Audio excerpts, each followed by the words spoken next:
আসসালামু আলাইকুম দর্শক, আজকে আমি কাঁচা কলার ক্রিস্পি চিপস তৈরি করব। কাঁচা কলার ক্রিস্পি চিপসটা যেমন স্বাস্থ্যকর তেমনি খেতেও মজা এবং ছোট বড় সবার কাছেই খুব খেতে ভালো লাগে। তো কাঁচা কলার চিপস তৈরি করতে প্রথমে কলাটাকে কাটতে হবে। আমি একটু দেখাচ্ছি কিভাবে কাটতে হবে। প্রথমে সামনের দিক এবং পিছনের দিকটা কেটে ফেলে দিতে হবে। তারপর এটাকে ছিলে নিতে হবে যাতে সবুজ অংশটা না থাকে। কলার খোসাটা ছাড়ানো হয়ে গেছে, একেবারে কোথাও যেন কোনো সবুজ অংশ না থাকে। এখন আমি এটাকে পিস করছি। একেবারে পাতলা পাতলা স্লাইস করে নিতে হবে। পাতলা স্লাইস করলে চিপসটা তাড়াতাড়ি ভাজা হয়ে যায় এবং খুব ক্রিস্পি হয়। এরকম একেবারে পাতলা পাতলা করে স্লাইস করে নিতে হবে। এভাবে আমি দুটো কলাই পাতলা স্লাইস করে নিচ্ছি। দুটো কলাই স্লাইস করা হয়ে গেছে। এখন আমি এই কলাগুলো পানিতে ভিজিয়ে রাখছি। এখন আমি এই কেটে রাখা কলার সাথে 1 টেবিল চামচ পরিমাণ চিনি, আধা চা চামচ পরিমাণ লাল মরিচের গুঁড়া, আধা চা চামচ পরিমাণ লবণ এবং 1 চা চামচের 4/1 ভাগ পরিমাণ হলুদ দিয়ে মেখে রাখবো। চিনিটা দিচ্ছি, লাল মরিচের গুঁড়া দিচ্ছি, লবণ দিচ্ছি এবং হলুদ দিচ্ছি, দিয়ে ভালো করে গুলিয়ে নিচ্ছি। এখন আমি এটাকে রেখে দিব 30 মিনিট। ফিরে আসছি 30 মিনিট। ফিরে এলাম 30 মিনিট পর। কাটা কলার চেহারাটা চেঞ্জ হয়ে গেছে, হলুদ হয়ে গেছে। তার মানে এটার ভিতরে চিনি, লবণ, মশলা ভালো করে ঢুকেছে। এটাকে আপনারা চাইলে 1 ঘন্টাও রাখতে পারেন। 1 ঘন্টা পর্যন্ত রেখে দিলে পরে এটার টেস্ট আর একটু বেশি হবে। এখন আমি এটা স্ট্রেনারে ছেঁকে নিচ্ছি। এখন আমি এখানে 3টা কিচেন টাওয়াল বিছিয়ে নিয়েছি। এখন কিচেন টাওয়ালের মধ্যে দিয়ে পানিটা একেবারে শুকিয়ে নিব। পানিটা যাতে একেবারে শুকিয়ে যায়, তাহলে চিপসটা তাড়াতাড়ি ভাজা হবে এবং মচমচা হবে। এভাবে আমি চিপসগুলো ভালো করে শুকিয়ে নিচ্ছি।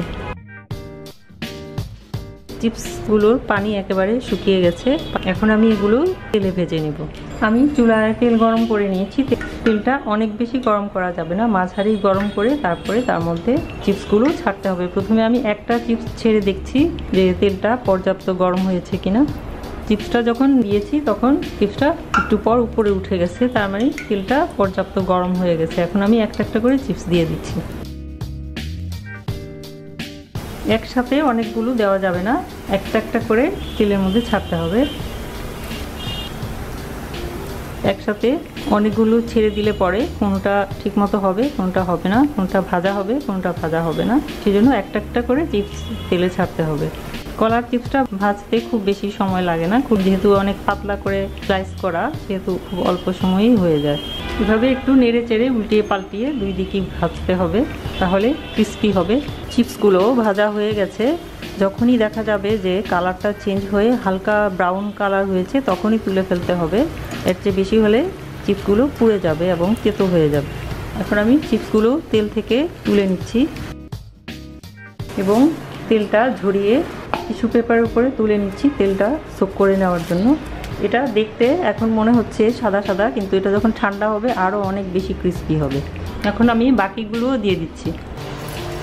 আমার বাকি চিপসগুলোও ভাজা হয়ে গেছে। এগুলোও আমি তেল থেকে তুলে নিয়েছি এবং টিস্যু পেপারের উপরে নিয়ে নিচ্ছি তেলটা সোক করে নেওয়ার জন্য। তৈরি হয়ে গেল অত্যন্ত হেলদি এবং মজাদার ক্রিস্পি কাঁচা কলার চিপস। এভাবে খেতে যেমন মজা, সেরকম হেলদিও, বাচ্চারাও খুব পছন্দ করে। এমনিতে তো কাঁচা কলা কেউ খেতে চায় না, কিন্তু এভাবে চিপস করে দিলে সবাই লুফে খায়। আশা করছি আপনারা বাসায় খেয়ে দেখবেন এবং আমি দেখাচ্ছি যে এটার অনেক ক্রিস্পি হয়েছে।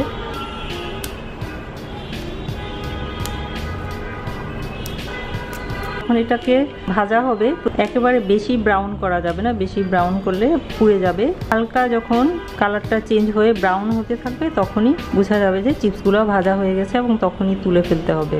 এখন আমরা ইচ্ছা করলে এর মধ্যে কিছু বিট লবণ বা ব্ল্যাক সল্ট দিয়ে ছিটিয়ে দিয়েও খেতে পারি। এমনিতেও খেতে মজা, বিট লবণ দিয়ে খেলে পরে আর একটু বেশি মজা লাগে।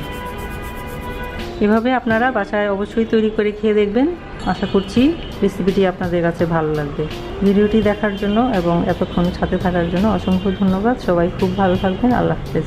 আশা করি আমার এই ভিডিওটি আপনাদের কাছে ভালো লেগেছে। ভালো লাগলে অবশ্যই লাইক দেবেন, শেয়ার করবেন এবং আমার চ্যানেলকে অবশ্যই সাবস্ক্রাইব করতে ভুলবেন না এবং সাবস্ক্রাইব করে বেল বাটনে ক্লিক করবেন। সবাই অনেক অনেক ভালো থাকবেন, সুন্দর থাকবেন, সুস্থ থাকবেন এই কামনা করে আজকে এখানেই বিদায় নিচ্ছি। খোদা হাফেজ।